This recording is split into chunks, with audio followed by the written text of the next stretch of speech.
মন বিদায় সাকিব নিজে চেয়েছিলেন তো।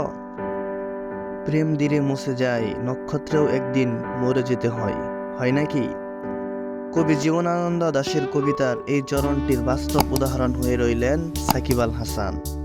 নয়তো দীর্ঘ কেরিয়ার জুড়ে পারফরমেন্সে উজ্জ্বল সাকিব কেন এভাবে বিদায় বলবেন? তার তো মাথা উঁচু করে বীরের বেশি বিদায় নেওয়ার কথা। দেশকে বিশ্বমঞ্চে সম্মানিত করা সাকিব কখন যে দেশের হয়ে তার কেরিয়ারের শেষ টি-20 ম্যাচটি খেলে ফেলেছেন তা নিজেই জানেন না তার ভক্তরাও। অথচ সবশেষ বিশ্বকাপেও দেশের হয়ে সবচেয়ে বেশি বিশ্বকাপ খেলার রেকর্ড গড়েছেন এক সময়ের বিশ্বসেরা অলরাউন্ডার। বিশ্বকাপে দেশের হয়ে সবচেয়ে বেশি উইকেট তার, রেকর্ড 50টি।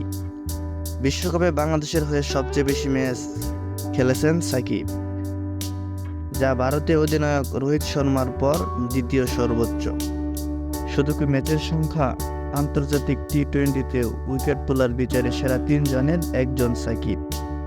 তার উপরে কেবল নিউজিল্যান্ডের টিম সাউদি ও আফগানিস্তানের রশিদ খান।